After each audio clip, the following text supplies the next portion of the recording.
Welcome back to the Better Men, Better Ball Player podcast. I'm your host, Trey Cobb. I want to thank you for joining us here today on this is an exciting time, on our 50th, the 50th episode of the Better Men, Better Ball Player podcast. And extremely excited for this guest for our 50th episode. Really special because we're really close to 52, which means I'm coming up on a year of doing our weekly podcast, providing information on growing the game the right way, developing players not only physically but mentally, and hearing about how the game teaches us beyond the game, and how these coaches are teaching the game the correct way. And the correct way is very objective. It's very subjective, I should say. It's not objective. But when I say the right way, but it's for the right reasons. A lot of these guys are without ego. A lot of these guys have a growth mindset. A lot of these guys challenge their ideas. A lot of these guys are reflective. And no one else, and this guy in the 50th episode embodies that. Willie Marshall from 108 Performance. If you don't know 108 Performance, if you know, you know that these guys and especially Willie is a learner. One of the smartest guys I've ever met. Can't believe he's a baseball coach. Extremely smart, intelligent. You'll hear that throughout the episode, but the most important thing is that Willie is a learner. He is a humble person. He is willing to share and talk to anybody, and he could talk over all of our heads, but he's such a great communicator that he's able to even break it down and make it clear for us in a very simple layman's terms. But a little bit about Willie. He's the current operations coordinator and leading pitching instructor for 108. It's in Tustin, California. Bridge the gap that they're so known for, bridging the gap. And he talks a little about bridging the gap because really bridging the gap's about old school and new school and bridging the gap between the two. And but he's a clinician. He helps organize, and he's also been a clinician at that conference. He's a former professional player for the United Shores Professional Baseball League. He's been a former select ball organizer, commissioner of the Texas Wiffle Ball League. He's graduated, and he played at the University of Dallas. And like I said, he is just a learner. He challenges the status quo. He challenges what he knows, and constantly evaluates what he does. And always willing to learn, like I said, always willing to share. And just the past couple conversations, been so fortunate to get to know him this year. It's just been unbelievable. And because the amount of guys that actually text him and he works with, especially now, like they're all over Zoom, and guys are contacting him through their cell phone and all different things, different ways he has to do his work. Just very fortunate, and I really appreciate, Will giving me the time to talk. But we've had some extremely conversations. I remember Willie being in a hotel lobby, and we're sitting on the ground, and we're feeling our body, and we're going over different positions, and just getting into it, man. And Will, it was just fun, and Will was just oh man, it's just a blast, and it's just a blast to talk to Will, and I'm sure you guys will hear that coming out. We touched base on topics that we didn't feel was going to have. It was one of the most authentic conversations that none of us thought we'd go to, and we didn't even cover some of the things we thought we wanted to get into. There's so much more you can talk to Will about.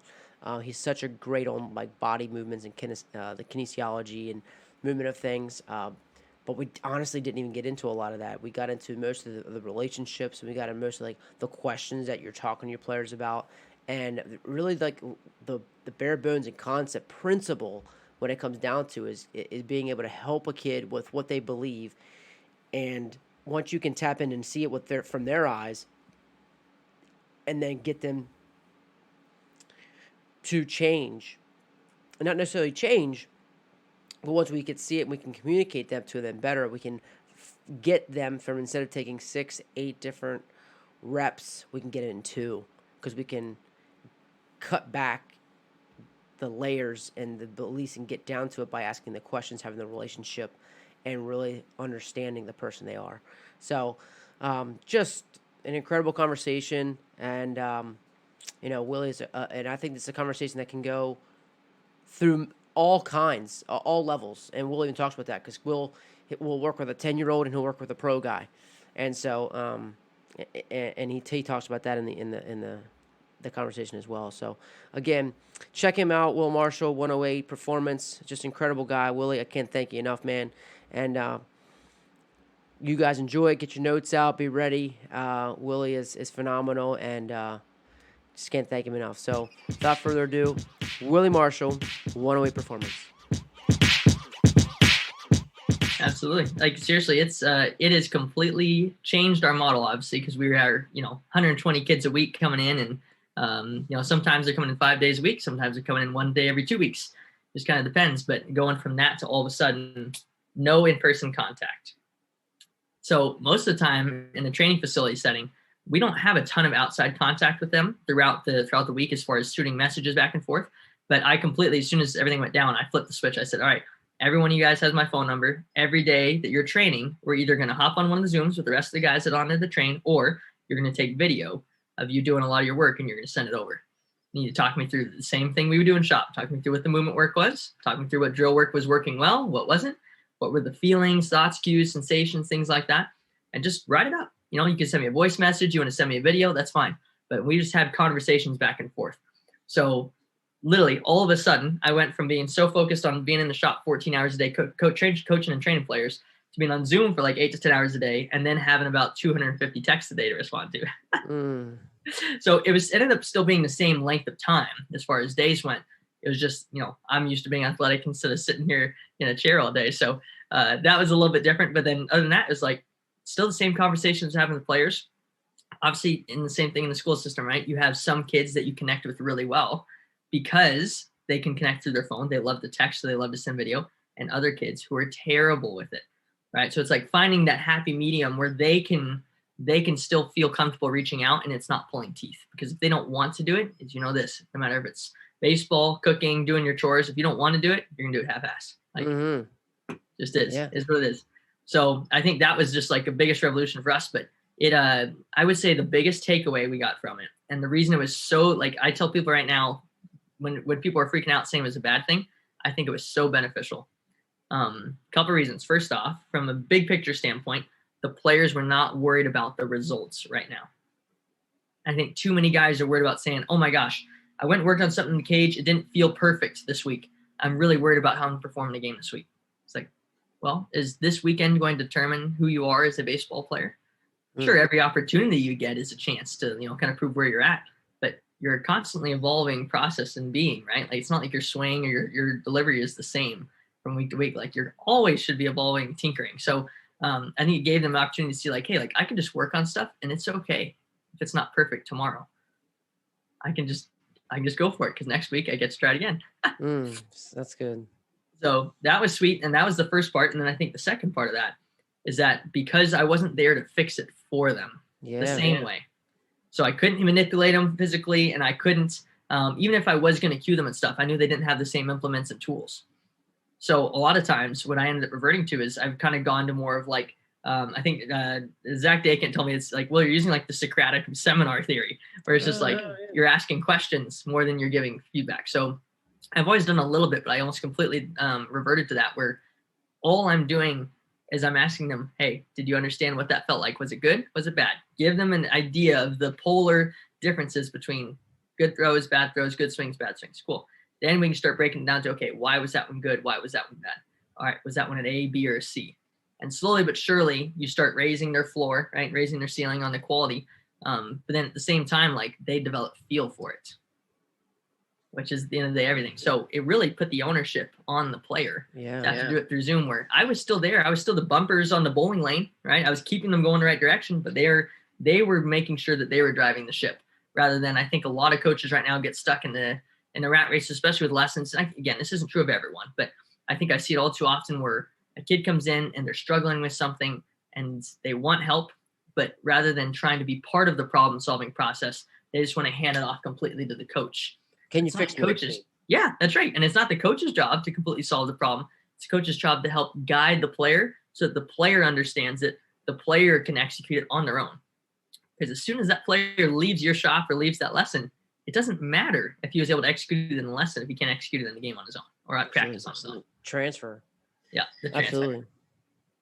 So No, that was the best part. That was like the biggest takeaway from doing all the Zoom stuff. And seriously, even now that we got small groups going now in person, nothing's really all fully opened up really in California yet. Not everyone's super comfortable with it, but we still have Zooms. And I think even going forward, we're still going to have at least one day a week where there's some Zoom opportunities, because the opportunity for guys to learn about what it's supposed to look like or what other guys are talking about and feeling like, most time they never communicate with other guys in that way.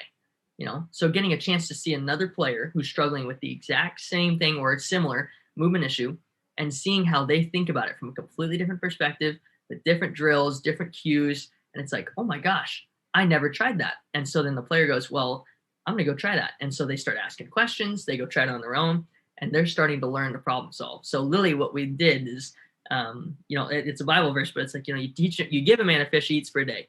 You teach a man how to fish he eats for his life. So Lily, we just tried to cultivate an environment where we taught them how to problem solve. We taught them how to fish. And now they can do it on their own. And most time when we're on Zooms, like, I'm just facilitating. Yeah, they're talking to each other, giving each other feedback. And when something's incorrect or needs more guidance, I'll give it. But they're pretty much, they're like, is like kind of cheesy way of saying it, like they're becoming their own best coaches. That's right. That's exactly what I was going to say, is like, like my buddy Jimmy Jackson, and actually a ton of coaches I've had just talking here. Like it's what it's about. It's about us making them their best coach. And it's funny you say that too. Like the more guys that I've had say that is like, even like with my son, because I think at the youth level, you get a lot of like every swing, every pitch, they're saying, get your this, da, da, da, da, da, da. I'm like, I said to a kid, I'm like, do you know who your best coach is? Like we were just working with him in a bullpen once. And I'm like, you know who your best coach is? And like, he didn't know what to say. I'm like, you are, like, because you're out here by yourself. And if you can't feel it, or if you have awareness of like, oh, the last two were up and in, like you need to recognize that first. Yeah. Granted, the kid's 10 years old, right, but like, even just to start, like, it's not us over here. Like, this is not like, and I have to, then I'm like, man, like this kid is not prepared to problem solve, like you were saying, in a game. And I'm like, man, like, maybe I need to create some skill sets for this kid, because he's very athletic, but skill set of problem solving, a skill set of like having awareness, creating awareness of, here's what I just did for the past two pitches. How can I fix it? Yeah. But that's a part of the environment, right? It's not the kid's fault. It's the fact that youth baseball, and especially because the travel select sector has kind of taken over the last 5 or 10 years, like instead of it being little league pony baseball where they're supposed to be learning the rules of their game, they're supposed to be learning the culture, the dynamic of how everything flows, it's now becoming a system focused on winning, right? And so because the kid at such a young age, it's not a bad thing to be focused on winning, but the coaches are so focused on winning that they're not letting the kids play the game.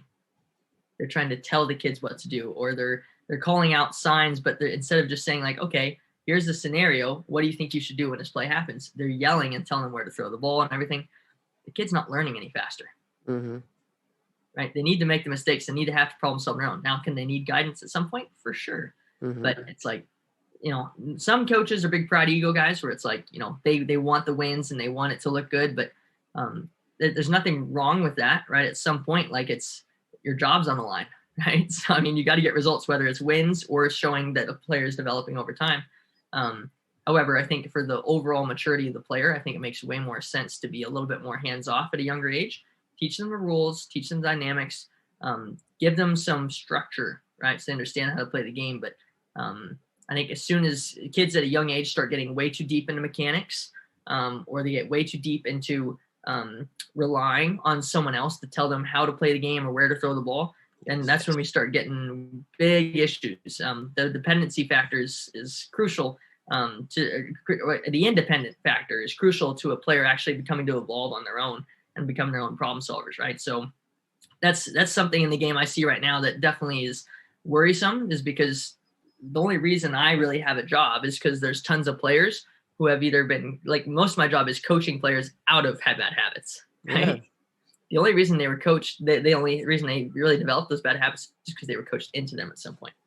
Mm-hmm. Not on purpose. A coach was trying to help them and steer them in the wrong direction, not on purpose, right? But somehow along the way, the player was given information that he interpreted, even if it was good information, the player interpreted it incorrectly or didn't use it in a way that was actually what the movement was trying to be created. So feels, people use feels and they talk about them like they're real. So instead of saying, hey, I want you to feel like you're swinging down or feel like you're finishing your pitch, I want you to swing down. I want you to finish your pitch. And when they demonstrate it, the kids are all literal. So they're going to try to mimic exactly how you show them. So mimicry is a wonderful tool, but it's also very dangerous in that sense, right? So from a young age, the development of the athlete, they're going to soak everything up like a sponge. So if you give them just the framework for how the game works and how to play it, the rules, how to be a dirt dog, how to get after it, whatever it might be, those are the things that they're going to take away from the young age. And most time you don't have to worry about their movements. Absolutely. Seriously, even what we do is very movement specific. There are the ideal players that we have, like our youngest kids are our best movers. We don't have to talk to them about mechanics. I just put them sometimes through like a water bag circuit or something, PVC circuit, just because it's going to help them feel the movements. But I don't have to talk about what to do. We just make a game out of it. We make it fun.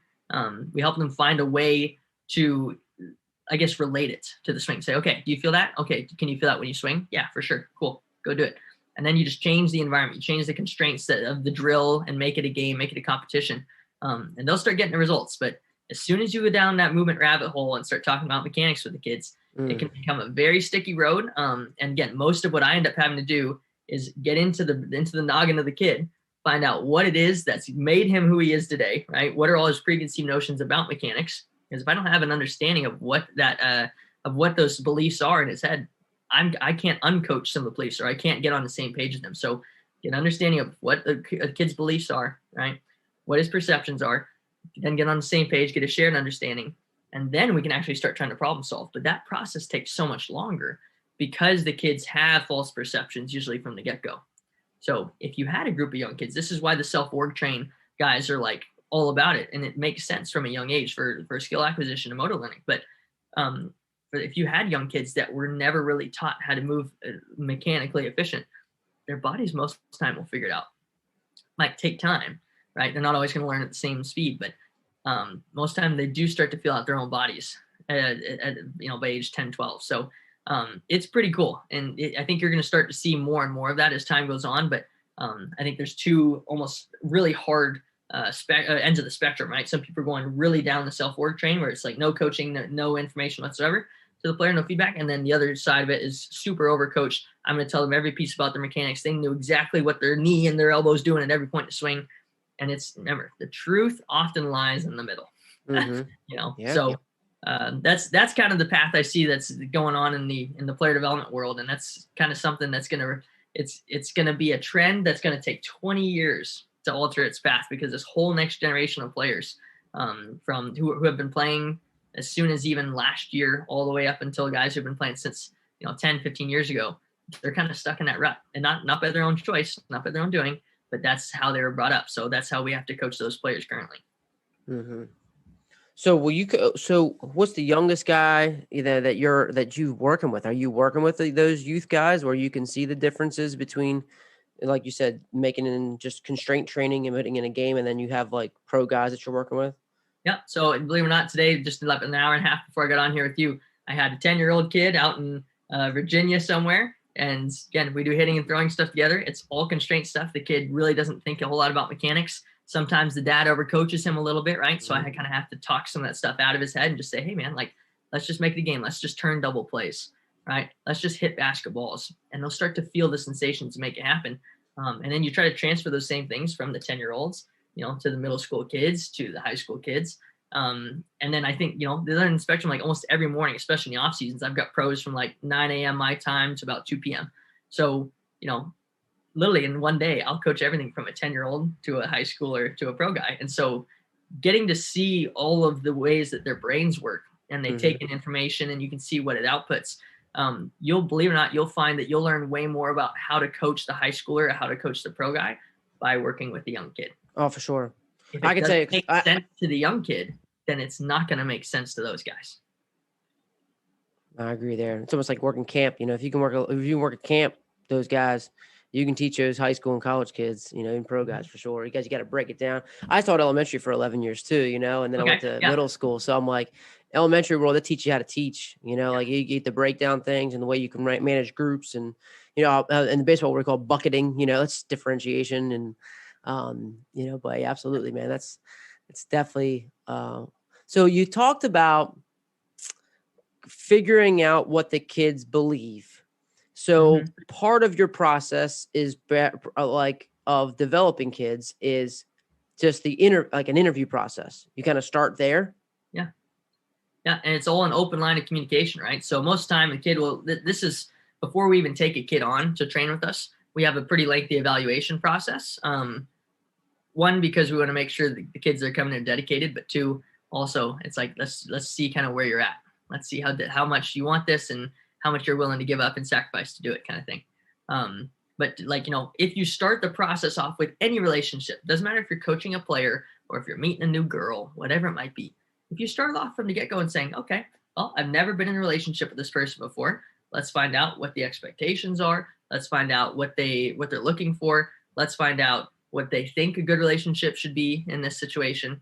Let's find out what they're trying to get out of it. Like, if you don't get all those things on the table from the get-go, you might find them out as you go, but it's way easier to get that out on the table and then have a clear understanding from day one. So those things are huge. And then, like you said, I think the belief part, I think we treat it less like an interview process and more just like an open dialogue. Like just like when you and I met and we talked at that Alabama convention kind of thing. It was like, seriously, just let's talk hitting. Let's start talking about reciprocal movement and crossbody tension and kickbacks. It's like, okay, let's do it. And like, we didn't know each other. I had no context of what you knew about it. And you had some of mine maybe from watching some of my stuff went off. But like at the end of the day, it was as if we were two individuals who had some prior knowledge, but no relationship with each other before. So in order to establish a relationship, you have to start communicating in as open terms as possible. So you start asking the kid, hey, so like if you were going to teach me how to hit, I've never hit before. What are the most important things to you about hitting? And most of the time, once you get the kid comfortable and they're trusting you, like they'll open up and they'll give you a 10-minute diatribe on like, oh, well, I really need to think about taking my knob to the ball and I try to really turn my back hip. So you just start taking notes down. And so by the end of this little chat from the kid, I have a complete understanding of this kid is telling me exactly what he believes he's supposed to do to complete the task of throwing or hitting a baseball. Once you have that context, now you can actually work on developing some kind of plan around, okay, how am I going to alter those movements without trying to just completely crush his belief systems, right? You do obviously at some point want to change some of those beliefs if they are kind of taking him astray. However, I think the most important part is if you don't understand what his belief system is from the beginning, how the heck are you going to help the kid? You're just throwing crap at the wall, hoping that it sticks. And you could give him 10 drills that might be the perfect drill for that movement solution, right? Where that energy leak is.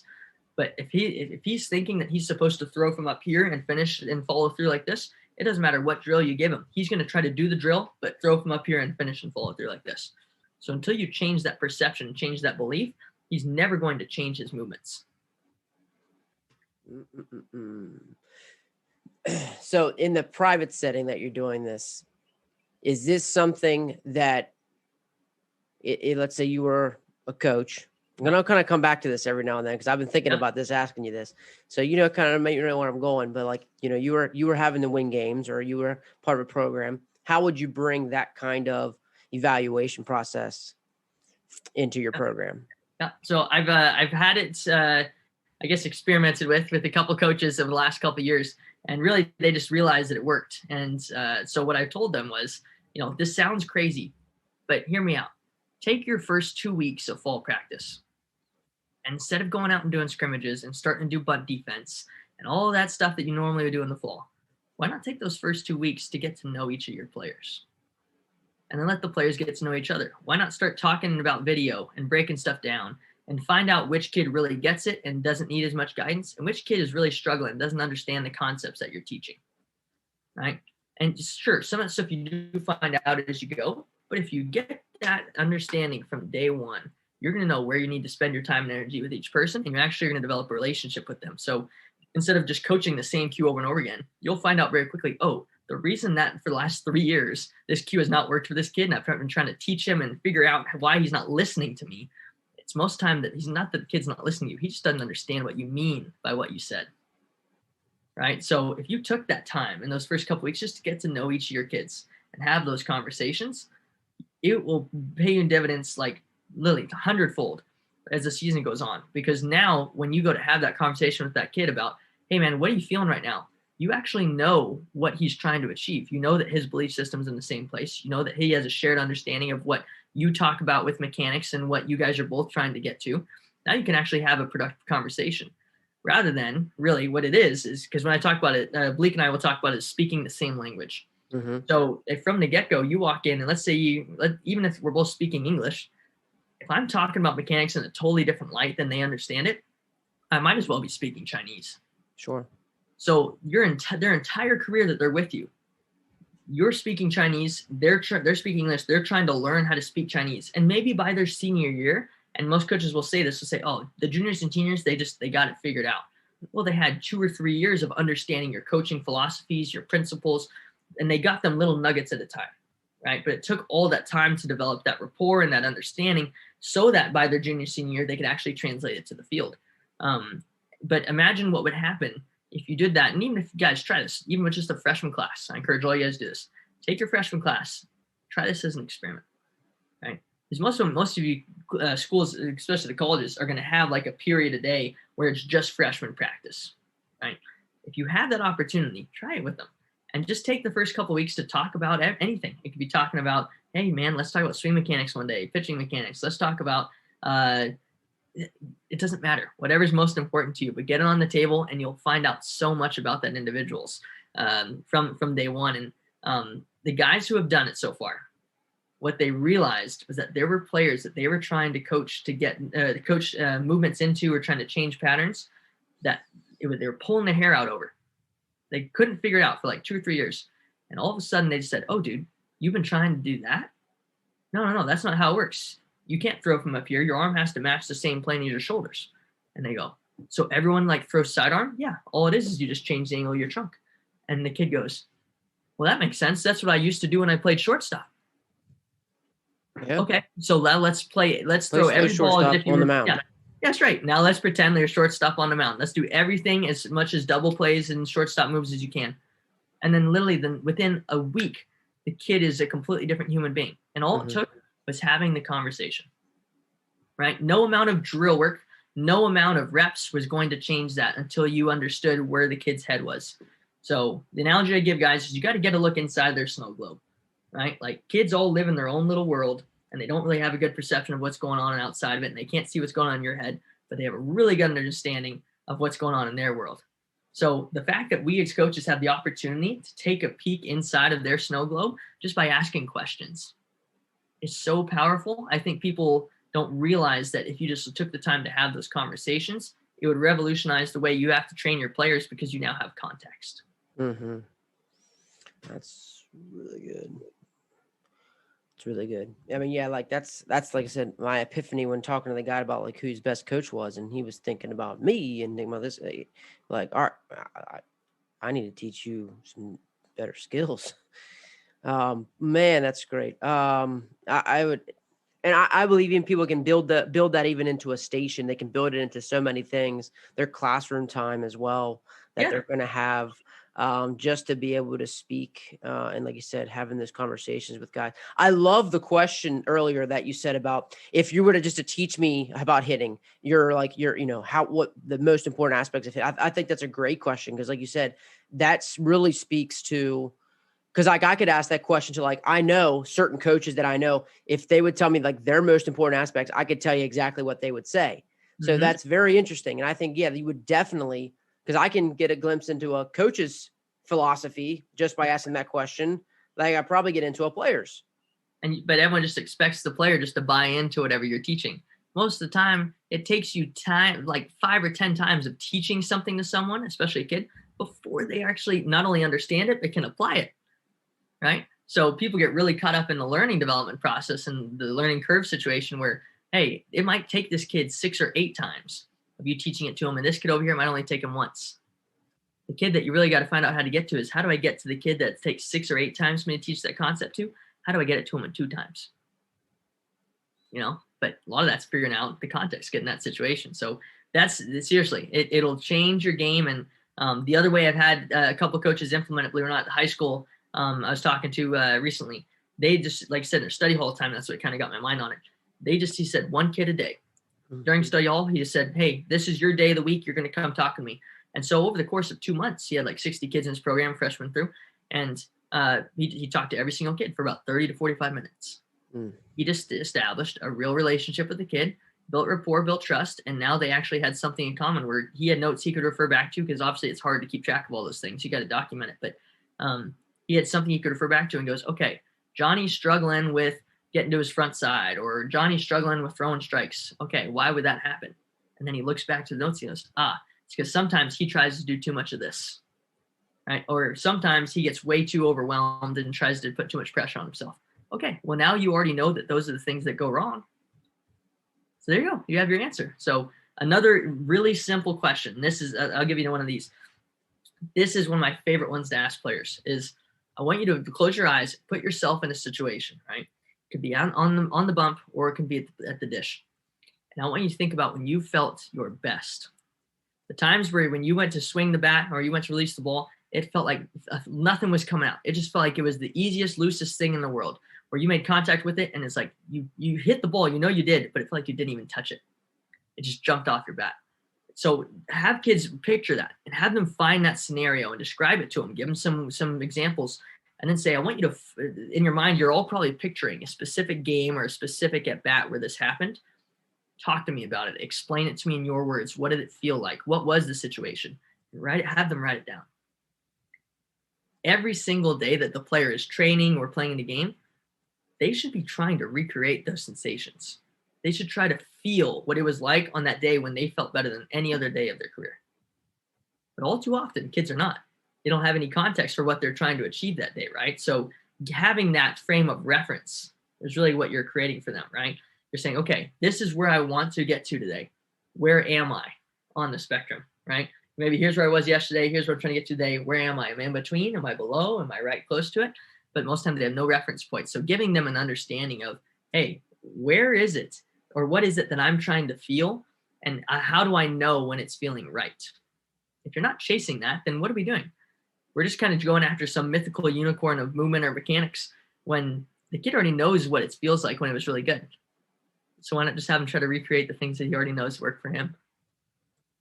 What do you do if the kid can't feel it? Like has a hard time, like a lot of guys, like, what do you think when you're up there? Like, well, I don't know. How'd that feel? I don't know. Like it gets creating an awareness, like it's, have you ever experienced anything like that? Oh yeah. I think this is mostly just how I communicate with people, but I've been told I talk to people as if they're kids, and I am kind of like a kid in an adult body, I guess. But I ask the most simple, obvious questions sometimes, and they just go, "Oh, okay, yeah. Well, I guess what I mean by that is, okay, like, so there's a game that kids always play through. It's the why game. Dad, what is that? It's a cloud. Why is it there? Well, because that's what's in the sky. Precipitation, rain stuff. Okay, why is the sky blue? Oh, I don't know. There's the science behind it. What makes it the coloration with everything in ozone? Why? Like, you just keep getting deeper and deeper and ask that question. Just pretend like you don't know. Mm-hmm. Pretend as if you have no context to what you're talking about, and keep digging. And before you know it, you're going to get a really good understanding of what they actually think is supposed to happen. It's really, like you said, you're getting to their core beliefs. You're not just trying to attack, how am I going to make it better in this drill? You actually are getting an understanding of who they are as a person, and how their brain ticks. And as soon as you understand how to coach them best, whether it's, what learning style they learn best from, how they like to be communicated with, whether they need a kick in the butt or they need to be coddled, like things like that are so simple. And literally, you can find that out in one 30-minute conversation if you have your conversation structured to ask the right questions. Mm-hmm. Yeah, and have a feel for that with your intentions of just trying to better understand this person and where they're coming from, and like you said, dig down to their core beliefs of what do they believe in hitting and pitching. Feel you're playing the game. Why are you here? Such very valuable. So besides all the movement screening, you're thinking of what you guys do, even just from a I guess, core belief standpoint, like that's very important, very valuable. So it's almost like, do you feel like that's the mentality of a player is then more important than their movements? It should be, but that doesn't mean the kids always put that first, right? Yeah. Guys always talk to me about for example, like a Pat Neshek on the mound in MLB or Hunter Pence or something. Those guys don't always look good, but whatever the heck it is that they have to think and feel, it obviously works for them. They get results, and they've done it for a long period of time at the highest level possible. So you can't tell them that it doesn't work. You can't tell them that what they feel is wrong, right? Like Alex Rodriguez, Mike Trout, those guys will fight you to the death, right, over the fact that they swung down. But then you look at the biomechanics, and everyone will say, "Oh, but you're swinging up." Dude, it doesn't matter. All that matters is what they had to feel to create the result. There's a huge difference between what needs to happen and what the player has to do to make it happen, right? We have to, as coaches, we have to create a big separation between the two, because oftentimes we do say, "Oh, well, your back foot's not staying down. It's coming up too early." Okay, well, if you just tell the kid that, maybe he has enough understanding and feel to be able to just understand, okay, I need to put my weight back in my back foot longer or harder or heavier or later or sooner. Maybe they understand that. But more often than not, you go, okay, this is what is wrong. So analyze what in the movement is off. How are we going to approach it? All right, now, given the context I have about this player, how he learns, what his beliefs are, what he's trying to accomplish right now, what's his mood like in the moments, right? What was going on in school and context today? All right, given all those environmental scenarios, what's going to be the right cue at the right time for the right duration of time, right, for this athlete in order to get the movement change to happen. And that's why, again, the art of coaching, like in order to elicit the right movements, is sometimes so tactical, and it has to be so precise. That's why it can be dangerous, right? It's just as much as it can be effective, it can also be just as harmful. Anything that is you spend enough time on, you'll notice that in life, right? Like anything that's worth doing, you have to do it to the max, and you have to go really deep in order to come to that surface level realization that it is this simple. Yeah. And that's exactly kind of what you're coming down to. It's just the human interaction to be able to believe. So, and at the end of the day, it's like, here's what we believe. We believe in like getting to your core values and then kind of structuring cues based off of those values. And one, making sure your values are helpful. I'm sure that's what you guys do. You probably steer like, well, I think, right. Is there times where when you get down to that core belief, like, well, I think, have you ever been direct and say like, wow, like we're really off here? Or is it always like a coaching thing of asking questions or prompting to get to a change in a belief? Right. So I think that depends on the individual for sure. I will say the first thing that we tell every kid when we first meet them, it's almost like seriously the second line we tell them, "Hi, how are you? Nice to meet you. I'm Will. This is Eugene." Let's start from the get-go. And we tell them this. We say, "Listen, Ty or Trey, like no matter what happens in our relationship together, we're going to be completely honest and transparent with you in everything we do. If it's not good, we're going to tell you it's not good. If it's good, we're going to tell you it's good. If there's something that needs to be changed, communicated to them differently." Right. So that's part of that learning process and understanding, okay, this guy might need a little bit more coddled. I can't just directly tell him, "Hey, dude, this is sucking right now. We got to change this." He might freeze up, right? Get a panic attack, and now he can't make any changes. So that guy, you might have to kind of go workarounds, right? Play a little more good cop. There's other guys that were just so stubborn. They need to be told what it is right now, shoot them straight, and just get to the point. But no matter what, we literally tell all of our players from the get-go, we are never going to do anything that would purposefully actually try to make you worse or neglect what you're working on. Like we always want to have the most wholesome relationship possible with each and every one of our players, which is again part of the reason why you just can't train 200 players. There's a limit to which you can actually have meaningful interactions with people and be effective.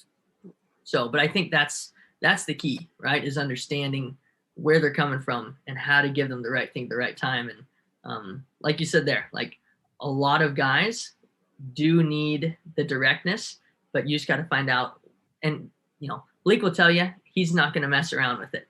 Like he's from New York and he will just tell you straight up every time. Not every kid receives that well. So Yeah. what we do a lot of times, we find out, okay, who's receiving information from him better? Cool. Who's receiving information from him better? Cool. And so they start to kind of gravitate. Most of the time that happens at school anyways, right? Certain kids gravitate to different coaches because of how they communicate with their players.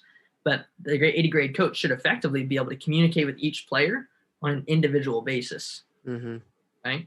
You can still speak to the team in the team aspect setting, but when you're communicating with the individual, you have to kind of understand like you're developing a relationship with them.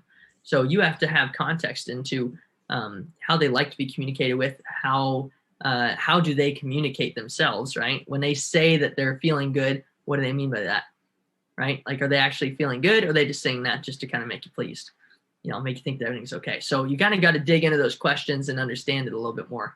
But yeah, that's a very good question. I think it happens all too often. It's just a matter of figuring out what's the most effective route to tell them directly what it is that's wrong and how we're going to approach fixing it.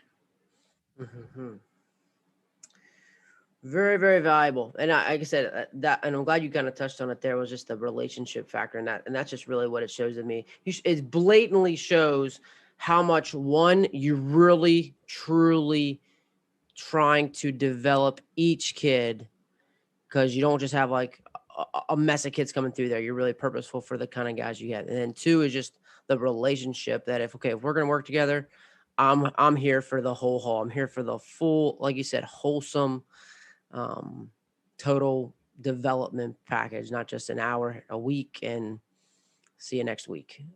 Right. That really comes through, man. That really comes through pretty hard. It's pretty awesome. That's what almost all coaches want, right? That's what they're trying to create. But something's missing in the formula a lot of times, I find. And it's just, if you were going to have an awesome weekend with your buddies somewhere, like, you'd want to talk to each of your guys. You want to spend quality time with them. That's all your players want to do. They want to spend quality time with you.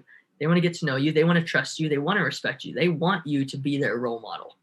But you have to be vulnerable enough and open enough sometimes to be able to show them a piece of you, right? And be willing and open enough to listen to them, right? Truly listen and respond, so that they can actually start to build some of that trust, rather than just being like, oh, well, that's, Joe Schmo coach over there, and he doesn't think about anything that or doesn't care about what I think or what works for me. He's just telling me the same crud over and over again. It's not working for me, but at the end of the day, there's nothing any coach has ever told you that is wrong or intentionally trying to make you worse. It's just that coach might have said something that worked for him, and it doesn't necessarily mean it's going to work for you. Yeah, especially in the context that it might have been, for sure. Oh man, I mean, I just go. It's man, just a lot of great nuggets there, just about creating that trust and the relationships. Oh man, that's so good. So good, Will. I can't believe it's funny. I had no intentions of kind of going this route. It kind of surprises me, like how we're here and we're touching base. This it's great, man. And I think it's so. And I honestly, like, looking back for some of my coaching buddies, running a program, things like that, is a matter of where do you find the time. And I love, like you said, that you found the coach, it's found the study hall time. I know Sheets does, like, when they're stretching, he kind of makes his ways around while they're stretching, and it's always his goal to kind of give everybody a touch, just kind of check in.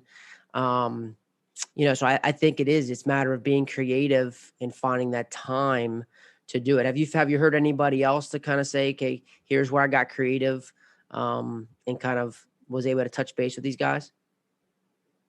Yeah, I know Jeff Sherman at Marcus, one thing that he does quite a bit is they'll have in a study hall time, everyone has to bring video from the previous day, right? So sometimes they're taking it themselves. Sometimes it's one of the assistants or something like that taking video, and they'll just go in there and say, hey man, like, break it down for us. And just everyone's open, everyone's vulnerable. Like, there's no judgment whatsoever. It's just like, talk us through what you think was working, what's not. Let's talk it out. And then they just have a dialogue. So it's one guy each day that's kind of going through that. And he puts it more on the public platform setting where all of the team is involved in this conversation, but this one guy is kind of put on the spot to have to talk about it. And it's awkward at first, right? It's like going to a Bible study or something for the first time, and you're getting asked to speak. You're like, oh, I don't know what to want to lead prayer or something like that, right? You feel weird about it. And all the kids feel weird about it at first. But once you get in a groove and you feel comfortable, like, they'll be more comfortable talking about it. And they should be. Think about this. They should be more comfortable talking about that stuff with their teammates and their coaches than anyone else. Yeah. Yet, oftentimes, those are the people they least want to talk to it about. They feel like they're being judged. They feel like someone's going to think that they're wrong. They feel like someone's, like, going to degrade or think different of them for what they thought or for what they were doing. right? So it's a terrible, it's not even a fault, but it's just a terrible reality, is that that's just kind of how the system's been put together. And I think that's just the culture. Obviously that can foster a lot of development, a lot of winning culture, right? Because people have to step up their game. There's an expectation that needs to be met, but at the same time, like, there has to be some kind of openness, some kind of vulnerability to be able to say, like, hey dude, like, everyone here is like humble. Like there's no guards. No one's here is going to judge you. Like, let's just have a real conversation. And I think something like that is it's so easy to institute. It's just like anything else in any relationship you guys have had, things boil up over time. Nothing happens all at once, right? So yeah, you didn't open your car door for your girlfriend, and then you didn't put the dishes away or you left dishes in the sink. Then you didn't empty the dish or the laundry machine. And then all of a sudden it was something like, you didn't say please, when you asked for something, and she blows up. It's like, well, what happened? Oh, I'm sorry. I didn't say please. I'm sorry. But it wasn't the please that got you in trouble. It was all the things that built up to that. So same thing happens here, where it's like, if you don't develop those good relationships from the beginning with your players, guess what? It's over time these things happen, right? So not only over time do the good stuff start to grow and start to blossom. So let's say by the end of year 1 or year 2, if everyone's on the same page and you've had real meaningful relationships with them, guess what happens to that new freshman class that's coming in? They're going to have 4 full years of that. So although the senior class and junior class right now might not have those 4 full years, they're probably still going to get a lot of that out of those relationships, right? And they're going to have someone they can come back to. They'll trust you. They'll want to come back and visit you at school. So same thing happens. Good happens over long periods of time, and consistency, doing it consistently. But also the negative can be the same way, right? Everything's a pattern of habit. And it's just a matter of figuring out, hey, you have to constantly evaluate your system and understand, like, what could I do better in our system? And it doesn't matter if it's your bunt defense system or if it's like how I get to know my players, but how can I constantly evolve my system so that I can make every player have the best experience possible and help the team win as many games as possible? No, I got to write that down. Yeah. So I got to ask then, how have you evaluated your system? I guess that's one thing I'd like to know, especially as your development has changed and progressed. How are you evaluating your system, and how has it become better? Yep. I think this is something you guys should all establish with your coaches and peers, but Eugene does such an amazing job because we're so open and transparent and honest with each other. It doesn't matter what the context of the situation is. If there's something that we don't like in what each other are doing, we just say it. As uncomfortable as it might be for someone like me, who I'm always Mr. Nice Guy, like, you have to say it. You have to tell them. Because at the end of the day, it's like, if I don't tell you, Trey, that, hey, I think that what you're doing is wrong. I think you're coaching the wrong movement, or I think you should go about your program differently here, then you're telling them that you don't care. Right? So I'd rather someone give me feedback and tell my assistant coach that, hey, man, I think you should be doing this differently. And obviously you need to approach the conversation differently depending on the guy and your relationship with them. But if you don't give them the honest feedback and try to tell them that, hey, I think we need to change the system to do something differently here, then you're telling them that you don't care. You're telling them that you'd rather them just keep doing it their way that they're doing it and keep either making players worse or not making their program better. So I think from a peer standpoint, that's how you do it. Personally, I'm a very critical person. I'm an analytical mind. So I'm always, and I'm also, I guess I'm utopian mind, right? Like I'm always like an idealist. I'm what they call like the realist idealist, right? So like I live in Candyland a lot of the times, right? I'm always looking for, how do I make this perfect? And I go, okay, now practically, how does that actually happen? Is that real? No. Okay. What is real? How to make it functional? So I take a bunch of notes down on my notes pages. Seriously, every day I've got a full, essay practically written out. But I'm always adapting the system based on an individual that I got a nugget from, or if I've seen, every month or two, I take a step back and I do evaluations with all the players again. So we kind of do a checkup and say, okay, where were you at? Where are you now? What did we do that worked? What stuff did we do that didn't work? Okay, why did you not make these gains? Was it something I did? Was it something you didn't do? Let's talk it out. And so the more you can constantly get that's in that rhythm of reevaluating yourself and your system, it becomes easy. And there's no pride involved in it, right? It's literally just going like, okay, cool. All right, well, that didn't work. How else should I do it? Again, don't get attached to cues. Don't get attached to certain feels. I know we all have this way that we were taught on how to swing, on how to throw, whatever it might be. And you love that way because it worked for you, is important to you. that doesn't mean that your kids love that way you teach it. And it doesn't mean that it works for them. So if it's not working for them or they don't love it, then we personally as coaches, we can't be too attached to those systems. Now that is what we know best. So it might be the best way for us to coach it and best way for us to communicate with them to try to get them to elicit those movements. However, if the kid is not understanding the movement or isn't understanding what you're trying to get them to accomplish, you need to find another way to communicate it to them and not be judgmental against saying something you don't believe in because it works for the kid. If it works for the kid, it's right. At the end of the day, the big objective for coaches, we need to get the kids real on-field results. So if it works and it keeps the kid healthy and it gets some results on the field, let's do it. The jungle. So, the jungle, baby. I'm going to zoo. That's right. It's got to happen in the jungle. It's got to happen in the jungle. No, the zoo is great. Sherman gets two. Sherman's already got 2 shout-outs. There are 2 shout-outs for the Sherm. That's right. I agree, man. That's what it comes down to, man, buddy. Absolutely. Like, what are we doing? And that even comes back to what you were saying about being their best coach. Like, why? Because that's what's going to happen in the game. Like, that's what's going to allow you to get better results in the game. That's what it's got to come back to. It's got to be, like you said, the forefront, big objective. What works? How can we get the best results on the field in the game? But my question, too, about the system, that's why you were saying about like, I guess the data that you would use to, as you were saying, to see growth. Like, what are the big parts of data? Like, when you're working with a guy, like, what are you tracking? What are you tracking? Is it based on the individual, certain things that you found that, like, that will give you data to show progress? Yeah, I mean, all data is just feedback, right? And just the same way when you go hit on the field, or you're throwing a bullpen, let's say you're hitting on the field, your feedback is, hey, that one sounded good, or that one went further. That one didn't have as much hang time. That one went out to the wall, the other one didn't. On the mound, it might be in the bullpen. You might not even have a radar gun, but you might go, oh man, the catcher said that one had some heat on it. That one was heavy. Or that one really made his glove pop. That's feedback. All that we're doing with technology now is we're putting numbers to the things that you already know were right. And so this is why Blake preaches so much and why we're on the train of, like, it's not old school versus new school. It shouldn't be.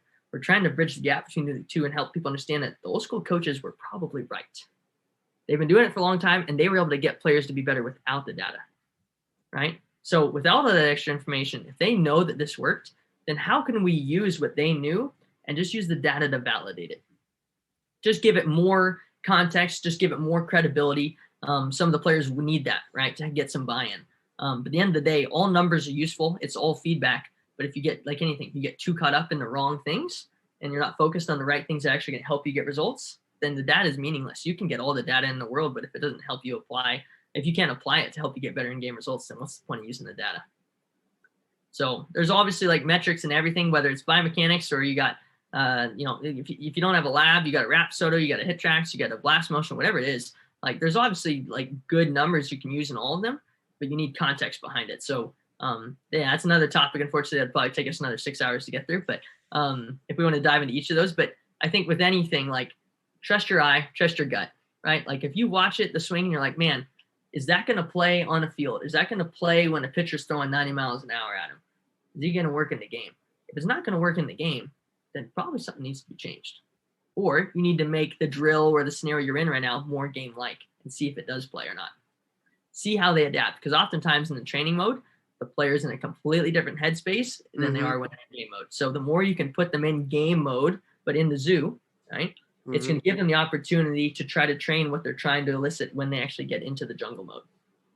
Speaking of that, so like, has your training changed any more to be more like the jungle? Like, so it's like, are your kids failing more now? Is that something that's kind of changed? I know I just talked to Matt Lyle, talking to Sherm, you just hear these big hitting guys. Like, I think that's where hitting, even the Astros made it famous too. Guys are breaking bats during BP and, they got the hack attacks up and they're just getting sawed off during practice. Is that something that you have modeled as well? In a way, but I think like our core principle is just like swinging a bat or throwing a ball is an exercise, right? Just as much as doing a squat in a weight room is an exercise. So if you go in a weight room and you squat like crap, it doesn't matter if you got 100 pounds on or 300 pounds on. You're probably not going to feel very good and you're not going to move it very efficiently, right? Because you don't have good squat form. So the first thing is to move cleanly, move efficiently. You have to get a good squat pattern before you can add load. So a lot of people want to go in there and they want to start making it super competitive, super game-like, which yes, is the end goal. But if you have a really, if throwing or hitting is an exercise and your form, right, is not good in that exercise, then how can you expect yourself to add load to the exercise, right, and still move cleanly? It's not going to work. So just like if you can barely lift up 150 pounds on a squat, right, really cleanly and move well, you wouldn't add 150 pounds. You wouldn't go and say, okay, I'm going to try to pick up 300. No, you wouldn't. That doesn't make any sense. You shouldn't be doing that in the game or in the training scenarios, either on the hitting and throwing side. So yes, all those things with context are definitely very valuable and good. But at the end of the day, it should be like an exercise weight room. If you wouldn't let the kid move like that in the weight room because it's not good form, then why are you letting them move like that on the mound or at the plate? Right. So everything with us is everything has context. Everything's got a lot more depth to it, I think, than people think. But you have to understand that if the player's not moving well, you need to get them to move well. Competing is very important, right? And we could have the culture talk and competition talk and winning all day. But at some point, everyone has some kind of threshold. They have a barrier they're gonna bump against, and they're not gonna be able to get past it if they're not able to move cleanly, move efficiently. So the more oftentimes you can find out what is the best scenario, best environment to get them to move cleaner. Okay, let's keep them moving clean. Now let's just attack game competition mode. But if they've got nothing to go off of and say, this is the movement I'm trying to chase, or this is the feeling I'm going after, you can do all the in-game competition-like scenarios you want. It's not going to make them move any better because you're just putting up against a challenge that they can't face. They're not prepared to face yet. So all that stuff is good, but context. Sure. No, you can't. You can't just throw a guy into a very high competitive and game like moto. He's just not ready for it. You can't beat him down all the time either. Right. Some hitters are going to be ready. Like you said, it's like that. It's like this. Why? It can't be here. It can't be here. It's somewhere in the middle, right? Like some hitters can be ready to blend their movements or their feels from T to BP or to toss to BP and then go to machine and then go to a live pitcher. And other guys are going to need a lot more time on toss or maybe a lot more time on BP. Or maybe they can't hit the machine to save their lives and they got to skip the machine and go straight to a live pitcher. It's just getting context, right? There's nothing wrong with saying, okay, this kid doesn't like T or this kid doesn't like machine. Okay, well, if the stuff that is working for you and you do like, let's do more of that instead of doing the other ones. So same thing with throwing drills. You don't have to do all the drills. Find out what drills work best for you and do more of those, right? So I talk to kids about it like it's flavor of ice cream. You go into the froyo place and you try all these flavors. Okay, well, if there's only 2 flavors you liked, are you just going to keep getting samples of all the other flavors? No, just get the 2 flavors you really wanted. You have more of the ones that you like better because that's going to make you happier and it's obviously going to give you better results more often than not. So it's a simple analogy, but it's like, dude, just do it. It just makes the most sense. Be logical. There's no regimented program that's going to work for you because guess what? It's not individualized for you. So the biggest thing Bleak always says is if we make sense, then we're doing something right. If it doesn't make sense, then we need to reevaluate what we're doing. If it's not going to transfer, then why the hell are we doing? Oh yeah, it's not going to work out there. It's not going to get our game results, and what we're doing. Right. No, that's great. It's great, Will. So Will, I always love the movement. I've never liked the word mechanics, and I love the word move. Movements over mechanics. Yeah. When you look at a mover, and what you see, is it all strictly will you put the K vest on them? Will you just look at them, or will you just take what they believe they're doing, move, and try to get them, get them in a better position, or just try to help them what they perceive what they need to do? Yeah, I think it's a mixture of all of them. It depends on the situation. First time working with an athlete, it's always good to get the baseline numbers just to see kind of where you're coming from. But most time we won't throw specific metrics on like that after that, right? So it's not something we have to test all the time. Sometimes you can reevaluate it. But it's just, one of those things you have to constantly upkeep.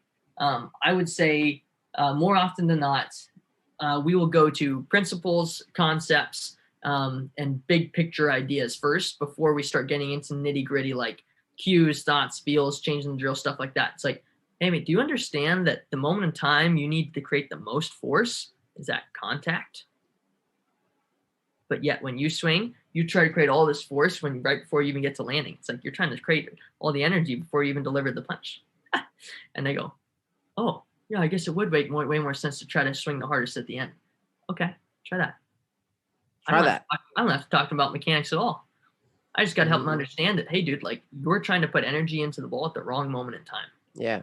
So the more you stay big principle and concept like that, again, you're kind of avoiding the, because think about this. If mechanics don't make perfect sense in your head and you don't feel like you have a great understanding of it, and we as coaches are studying this stuff all the time, how the hell do you think it's going to make sense in a 12-year-old's head or a 14-year-old's head who's worried about girls and making paper airplanes in class? Like, he's not going to have one freaking clue what you're talking about. It's not going to make any sense to him. So the more often that you can give them just as high level as possible, keep it things as simple as you can, but it has to make sense to them. If you don't get the point across, then you're not doing your job effectively enough, right? You need to find a way to communicate with them on their level, So yes, we as coaches have to expect people to rise to the occasion, but at the same time, if you can't communicate with them with where they're at right now, how the heck you can get them to get where they need to be? Mm-hmm. Incredible, Will. I mean, just from the fact of, the communication piece that you have to be able to have and have the very, very precise, quick questions specifically for that person. I mean, you almost show that what you do is very tough to do. And I think that's why you're so successful at it and have such a great reputation, because it's very, and it's true. It's almost authentic, and I always love, like, one of your favorite words we've talked, had a couple, is like, try that. Good. Let's do that. Like, it's just like, this is great. That's good. Try that. Let's do it. I'm like, oh, it's just, but it's simple. Like you said, it works. It makes sense.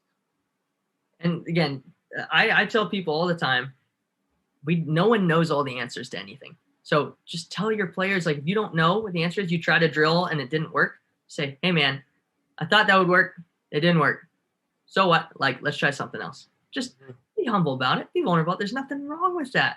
You don't have to be the big macho guy and say, oh, well, you're just not doing it right. You're not doing it well. Okay. Like, you could put all the faults on the kid, but at some point you either didn't communicate it well enough. You didn't get the player to understand the concepts well enough. And for somehow you haven't created the environment well enough for him to be able to execute the new movement in the way you want him to. So it's as much on you as it is on them. So, seriously, like there has to be some level, like, hey dude, let's come, when it comes down to it, this is a person. They may not be an adult always, right? Who can think really at a high level and be able to have a high level communication with you, but they're another person. So just connect with that person. Try to get them to understand it. Just like if you're talking to your grandma and she has no idea how to get on the internet, well, guess what? You're going to have to talk to her like she's a 5-year-old. Well, I guess maybe a 3-year-old. Nowadays, 5-year-olds can get on the internet, no problem. But you have to talk to her like she's a 3-year-old and kind of walk her through step by step, help her to understand it. Because if you don't take the time to help her understand it, then tomorrow she's going to call you back and say, hey, how do you get back on Facebook again? You're going to be doing the exact same thing you did yesterday. Right, so why not just take the time to build those relationships, establish the right principles and the right context from the get-go? And like you said, like, it's not even, it really makes me wonder when people say something like you said, like, it's authentic, it's real, it's genuine. It's like, well, are other people not trying to be authentic, real, or genuine? You're trying to create something fake or trying to modify something. Like, it's okay to be honest and say, hey, I don't have all the answers. It's okay to be honest and say, like, hey man, like, I don't know what to do in this situation, but let's figure it out together. Mm-hmm. And you will be amazed how much your players will love you for that, because they know that it's like, okay, this guy's on my team. He's working with me, right? He's not working against me. This dude wants to help me get in. He wants to get in the trenches with me, and he wants to help me fight this battle. Mm-hmm. That's what every player wants. Mm-hmm. Absolutely. No, I don't think that's I think it's trending that way. I think I think the good coaches are adapting to that kind of newer type of player as well, where and the new that's I think it's going there. I think I do. The more you think about it, the more guys they are more vulnerable. It's not the my way highway. But I think we're definitely getting there. Dang, buddy, this has been awesome. I guess one thing's been I'm thinking about is just I'd like to just see get into your beliefs here. Okay. Is thinking about red flags. When you look at a mover and you see them, digging into your personal beliefs and your core values of, like, looking at a move, and let's say a hitter right now. We'll do hitter and pitcher. But right Okay. now, hitting. Is there any red flag? Because you talked about like a certain ceiling when you get to like maybe they can move right now through while they're 12, but like high school, that's not going to play. Or, yep, this works in high school, but college, that's not going to play. Like, what are kind of the red flags that you see when you're moving for a minute? So again, probably one of those conversations, if we really wanted to dig in, we'd have to take a couple hours Yeah. to do it. But that's part of like what we've tried to build out on all of our courses and stuff like that on our membership platform. Is just that like give people understanding like where the energy leaks, big positions like that guys need to get into. And then the biggest concept is that guys need to understand that when you're evaluating how someone's moving, you need to be as objective as possible. So rather than looking for nitpicky little things and saying, oh, but his foot's doing this or his hand's not where it needs to be here. Okay, those are cool. Those are the landmarks. You saw something there that was telling you some kind of feedback. Either, okay, this isn't where it should have been, or it didn't happen the way I want it to. Okay, now play the little kid game. Why? Why did that happen? Trace it back. Okay, now that happened because of this happened. Okay, well, why was that happening? Well, let's say he was I don't know, example, let's say he was late getting to the ball or something like that, right? So I get my little mini bat here. So it's like he got to landing and you see like at contact, his hands are kind of stuck like this. Can't get his barrel to the ball. It's like, okay, well, he didn't throw his hands well enough or he didn't get his barrel delivered well enough. Okay, well, why? Sure, I agree with you. That didn't happen. So why didn't that happen? Oh, well, I guess maybe he didn't turn hard enough or he turned too early, whatever your interpretation of it is. Remember, none of these things are right or wrong. It's just what's your interpretation? What did you see? Okay. So he turned too early or didn't turn hard enough. Okay. Well, why did he turn too early or why didn't he turn hard enough? Oh, well, I guess when you look at it, I guess he didn't get in. He wasn't strong on his front side when he started the turn. Okay. That's good to know. All right. So now we're kind of tracing back. Now we're saying maybe he wasn't strong, heavy enough into his front side to be able to stop so that he could turn. Right. Or maybe that's why he started turning before he landed, right? Before he was strong on his front side. Cool. Well, why did that happen? Oh, well, I don't know. Why didn't he get to his front side? Well, maybe it's because he was stuck on his backside. Maybe when he loaded, he had a big negative move, right? So now when he went to go forward, he was too late to get to the ball, right? Like there's a million scenarios for why this kind of stuff can happen. And so I think as a coach, if you just keep asking the why question and you keep tracing it back, eventually you're going to find out like, hey man, like in his rhythm, he was really tight with his top hand and he was trying to like create this crazy rhythm. And then he got stuck on his backside when he should have already been ready to get his gather step to be able to move into landing. It's like, okay, like that's why the big old school coaches will talk about, hey, it's just timing, hitting's timing, right? Just throw your hands to the ball. They went through all those rabbit holes. They did all those things and they boiled it down to this simple thing of like, it's just one very simple feel. Throw your hands to the ball, swing down, get your arms extended. It doesn't matter what you think the feel is or what works and makes sense in your head. It's just everyone came down to that conclusion because they went all these different routes. They saw it from all these different perspectives. And then they realized, okay, in my head, it makes most sense and it's most simple in this context. But if you don't give everyone else that you're coaching that context, then guess what? The one little simple cue doesn't mean anything to them. Sure. That little cue only means something to you because you had the context behind it. So I would say as far as like, I'll give you like conceptual things, and this is some of the easiest ones that you can talk to players about is when do you need to create the most force into the ball? Right? I talked about that one earlier. Mm-hmm. It should be at contact or in throwing, it needs to be at release. Okay. Yep. So when do you think we need to create the most force in the ground with our back leg? As people start talking like, oh, what about, ground reaction force and force plates, stuff like that. Okay. Well, think about it. If you're going to punch someone in the chest, right? Would it make sense to me to push and then try to punch them? Or to make sense like whenever I want to rotate, that's probably when I push into the ground. Makes sense, right? So it's just be logical about it. Always like use a punch, use bowling, use anything that makes sense to you from an objective standpoint. Take the context away from baseball. So I tell people all the time, I will take videos of whether it's my 10-year-olds or my pro guys, and I'll show it to my parents. Who my mom is a ballet dancer, my dad is a rugby player. They know nothing about baseball. Okay, and I will show them. I'll say, hey, what do you see? And I go, well, his front arm looks kind of funny, or doesn't look like he's throwing very hard, or that one looks kind of smooth. That one looks kind of ugly. Okay, why? They don't know why. They can't break it down and tell you specifically what happened, but they have such a big picture lens. They're able to step back and go, that looks right or it doesn't. Yeah. They don't have to have any experience to know why it's right or why it's wrong. So if you can start there, start as big picture as possible, and start going, okay, here's something that's sticking out to me. Why is it sticking out? trace it back to find the root cause, that's when you start getting that's good feedback loops, right? You're going to start actually asking the right questions to players instead of kind of just blindly giving the same drills or saying the same cues over and over again. Get to the point and understand like whether or not the player understands the concept. So, with the back leg, it's like, hey, the moment in time when you need to put the most force in the ground in your back leg is probably right before you're landing or as you're landing. Right? Yeah. It wouldn't make sense for you to try to put a bunch of force and then move down the mound, right? You're not going to be able to use any of that force. It's already gone. That's where old school coaches talk about stay back. That's what they're talking about.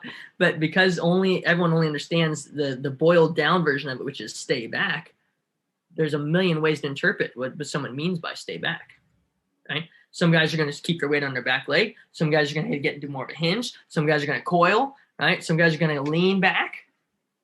All because you told them to stay back. Same thing on the mound, right? So it's not that any of the cues are right or wrong. It's just a matter of like, okay, how did that player interpret that cue? And if they didn't interpret the way you want them to, then you need to go back to the concept. So you just said if the player, say that again, please. If that player did not interpret that cue the way you wanted them to, right? Basically, like you gave them a cue and it didn't bring about the right movement, right? It didn't change the way for a positive way that you wanted it to, then you probably need to go back to the concept or the principle, the movement principle. It's like, okay, well, like you understand that like in order to get good tension into the ball or to create energy with direction towards home plate or towards the middle of the field, that you have to stop, or that you have to stay anchored and you have to find a way to get rotation across your body. Like I know some of these may be kind of over people's heads a little bit because they don't have context of like how we teach things in our courses and stuff. But, right. At the end of the day, it doesn't matter if you want to teach things that we teach and talk about things using our language and our lingo, or if you have your own language and lingo that you believe in. It's great. Find a way to document it all. Doesn't matter if it's on paper or it's verbal or if it's a video that you make, but just have a conversation with someone who, you could tell everything you believe about coaching or everything you believe about mechanics or something, and just put it all out and just spew for a while and then try to organize it in the way we go, okay, like that's what I believe. Am I effectively coaching my players that information? Do they understand where I'm coming from? And are they on the same page? Because if they're not, you can spew little nuggets here and there, but if they don't have the core beliefs and core principles that you believe are important, and you're just getting them little things here and there, that's why it takes them 3 or 4 years before they actually get to the point where they understand what you're talking about and they can do what you want them to do. So the best coaches are oftentimes the best communicators. They can effectively get the information to the player, but not just get it to the player, get the player to understand it and be able to apply it. So during that, so speaking of that, and you talking about them knowing what you believe. So part of that evaluation process, do you also say, here's what I believe and here's what we feel are like the concepts and principles of hitting? So every single player, before we even do that sit down with them and get to know them and get kind of deep with them, they go through all of our coursework. They go through the mentorship, they go through a bunch of drill work, and then we will give them some time to kind of like digest it all, write down, take questions, and then we have a talk about, hey, what things made sense to you? What do you have questions on? Like, so it might be one of those days for coaches at school. Some coaches are using our courses and just showing them to all their kids, right, to get them on the same page so everyone has the same lingo. But you might be a coach who just says, okay, like I know what I preach and I want to preach it my way. Cool. All right, we'll have a couple days or a week at the beginning of the season. Well, you just go through that whole thing. You might have to create some presentations. You might just write it down on a note card or a piece of toilet paper, for all I care, but write it out and explain it to everyone and just ask them, hey, so who doesn't understand this concept? And no one's ever going to stand up and say it. So creative interactive games, right? Have competitions. Like it doesn't have to be a test. No kids wants to take more tests, but make it a dialogue, make it a conversation and see if people are on the same page. As soon as they understand it and they hear what you're saying, it's starting the gears are starting to turn, right? The pistons are starting to pump. Now you're creating a machine. You're creating players who can actually think for themselves and they understand where you're coming from rather than you trying to drag them along the whole time. That's what most coaches' careers feels like. They're dragging their players along behind them.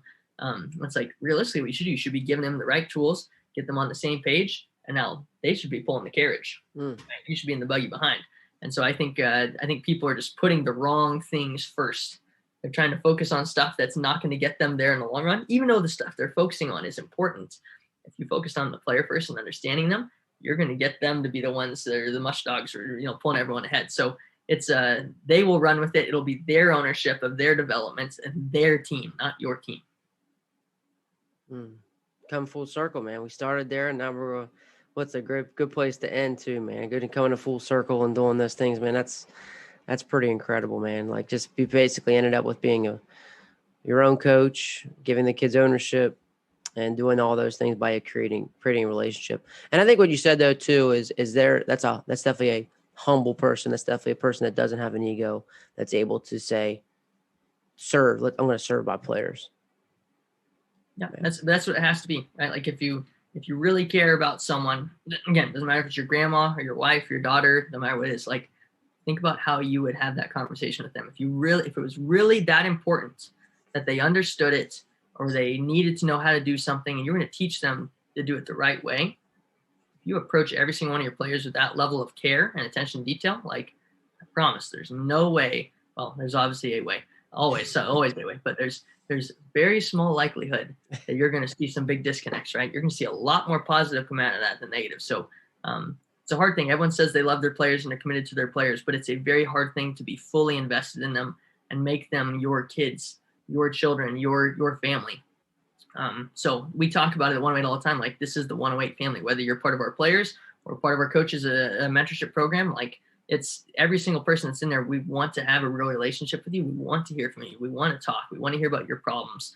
We want to help problem solve with people because every experience that I have is going to help make me a better coach, right? And every experience they have is hopefully they're learning something from the other people around them and hopefully something from me. Hopefully I don't just spew a bunch of rubbish every once in a while, like, so, it's everyone's on a learning process. And the more you just realize like, hey, just find people that you want to be in it together with all the time. Right.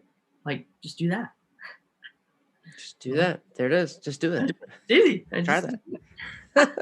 It sounds simple until you go to apply it, right? You have to really make sure that your beliefs and where your head is at is in the right place too. So sometimes we're caught in our own egos or caught in our own pride. And it's a hard thing to do because again, sometimes these big changes, it can cost someone their job, right? Sure. They don't have a good season or a player doesn't develop the way they wanted to because everyone starts at different levels. You might not have ever tried to develop players before. So if you dive into it, guess what? You're probably not going to start at a level 6 out of 10. You're probably going to start down here on the realm of down here on the rungs. So it just, you got to understand that, just like you can't go in a weight room and just say, I'm going to be a big, strong weightlifter. I'm going to start lifting 500 pounds. No, you got to start with the little weights and slowly work your way up. That's how life works, unfortunately. So the more you can be humble about that and just be honest with people about where you're at and where you're at in your learning curve and development stages of being a coach or being a dad or being a parent or a boyfriend, no matter what it is, like just be honest about it. And you're probably gonna feel way better about yourself because you don't have to make lies about it. Like you can be transparent with people and be okay with that. They'll accept you for who you are way more than if you try to create this facade of someone you're not. Love it. Well, this has been incredible, man. Like people want to learn more, check out 108. What's the best way to maybe check out some 108 stuff and check out maybe reach out to you for anything else, man? Yeah, absolutely. So if you guys want to check out the website, you can check out all of our courses, Eugene's book, Old School versus New School, the mentorship program, that's all 108pa.com. And then if you guys want to follow us on Instagram or Twitter, find us on our Facebook page. We'll give it a like. I believe it's all 108_performance. If you guys want to find me and contact me directly, you can always send us an email at 108 at 108performanceacademy.com. So I know it's a long one. Or you can email me directly at wmarshall@108performanceacademy.com. If you want to find me on Twitter, Willie Marsh, I think it's Willie Marsh 108.